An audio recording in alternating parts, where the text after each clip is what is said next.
Ipagsasaayos ng sapatos at bag ang kabuhayan na mag-asawang senior citizen na nakilala ng responde matapos silang mag-viral sa isang social media post. Dahil kahit matatanda na, pursigido pa rin silang magkatuwang na maghahanap buhay. Kaya naman sila ay ating sinuportahan. Isang social media post ang nakatawag pansin ng ating programa matapos itong mag-viral. At batay sa Facebook post ni Tay Cuesta, gusto lamang niyang ibahagi ang kanyang nadiskubre na mag-asawang gumagawa ng mga sirang sapatos sa Project 4 sa lungsod ng Quezon. Dagdag pa niya, nasa 80 anyos na ang mag-asawa. At para mas maunawaan ng responde ang kwento sa likod ng viral post na ito, agad kaming nakipag-ugnayan kay Tay upang alamin ang iba pang mga detalye kaugnay sa mag-asawa. Kwento ni Tay, una niyang nakita mag-asawa nung minsang nagpagupit siya. Nakikita ko po sila on my way doon po sa barbershop. So sabi ko, repair shop. Actually, I tried them first before posting po. As in, nung ko naman nakita pulido po gumawa si nanay, tatay. And to be pretty honest po, medyo ka-age nila yung parents ko. Naanting po talaga yung puso ko with them kasi I see them doon na maayos po yung suot, parang going to work talaga sila every day and they're very passionate about their work.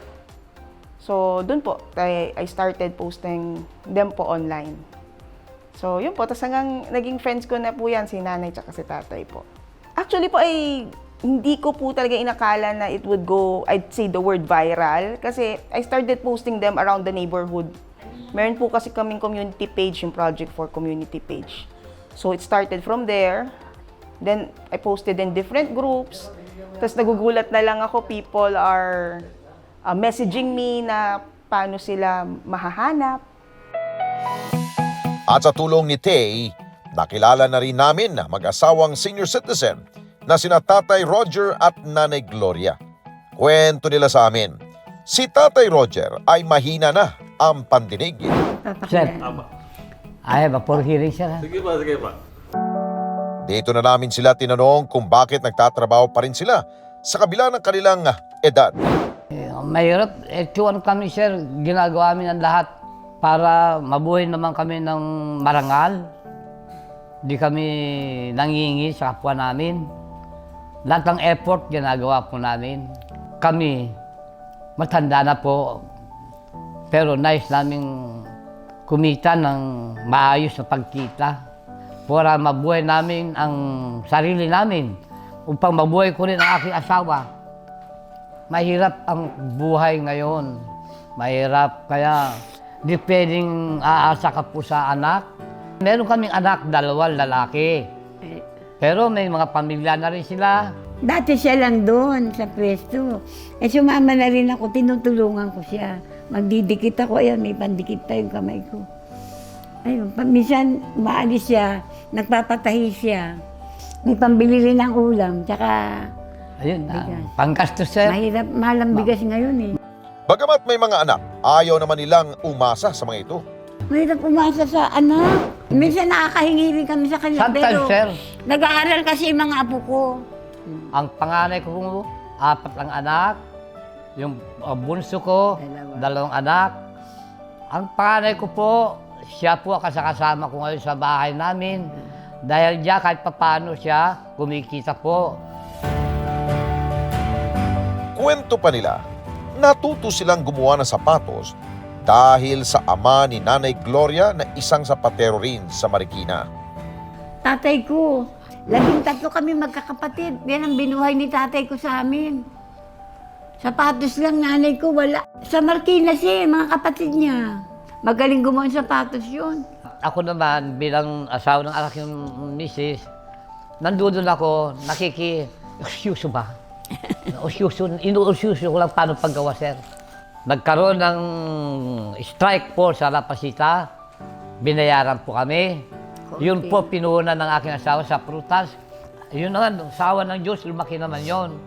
Ang problema po, sir, bumagsak ang aming kwan. Wala talaga. Zero balance po. Nagpunta kami ng Marikina po, sir.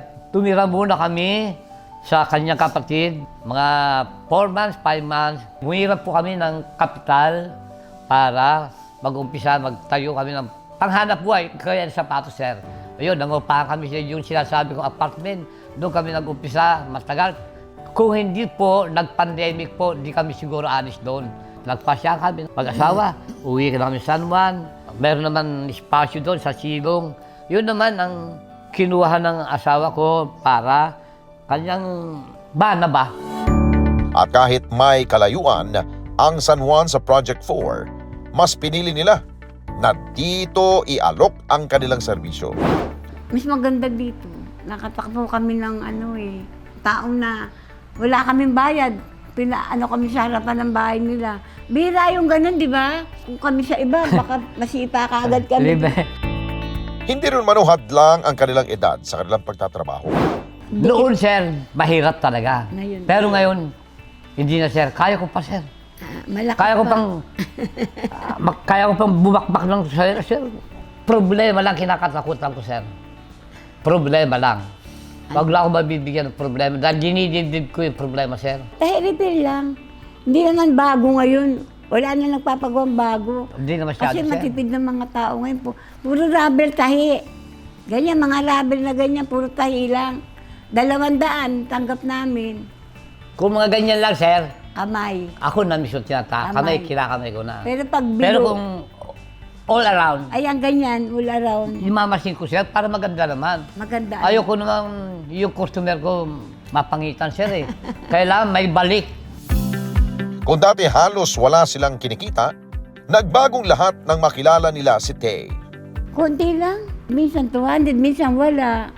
100. Namamasahe pa kami, 120. Minsan-minsan naman yun, eh. Oo. Ganun ang talaga hanap buhay, sir. Si Thea nga, binidyo kami.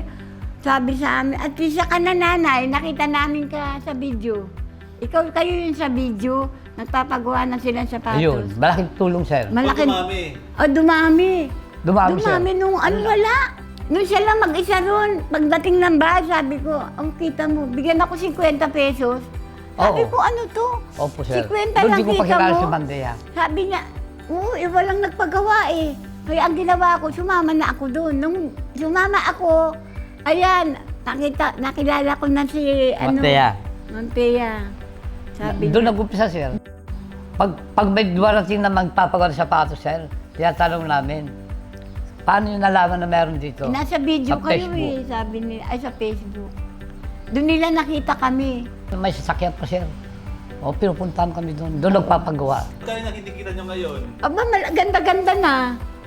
Oo, 500, 300. Masaya ka na. sir. Maging ang may-ari ng pwesto ay tinutulungan din sila. May peso kami doon dahil wala pang tao. O, sarado pa naman, sir. Dalawang Eh. betang na mababa lang, nakaupo kami doon. Yung si... Lalo na si Bal- Bandeya, hindi Bal- na malilimutan si ano, Bandeya. Balbuena rin. Oh, Miss Binibigyan kami Balbuena. ng pag-uwi namin. Kahapon, binigyan akong tasty, tapos may ulam pa, may pakapi ka pa. May Sabi- take home pa, sir. May take home. Sabi ko, salamat na lang. Mababait sila. Eh. Kapansin-pansin din sa mag-asawa na bagamat hirap sa buhay ay lagi silang nakangiti. At halata mo sa kanilang kilos at galaw ang pagmamahalan sa isa't isa.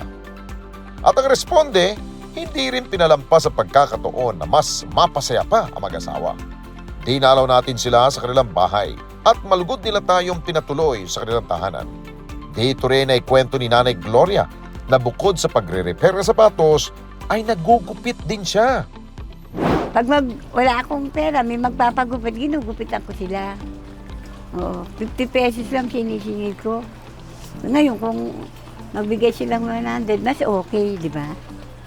Pero hindi alam, isang sorpresa ang ating bit-bit para sa kanila. Daldala na namin ng groceries para mabawasan ang kanilang alalahanin sa kanilang kakainin sa mga susunod na araw. Pero po akong bibigay sa inyo. Ay, Okay. wow! Sa inyo to. Talaga naman, dami.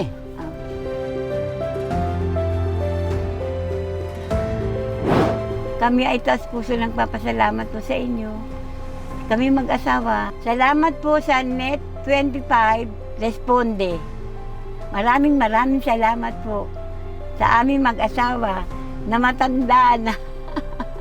Maraming salamat po sa pamunuan ng Net25 at sila ay napakabait po sa taong mahihirap na katulad namin na sila ay laging nakandang tumulong.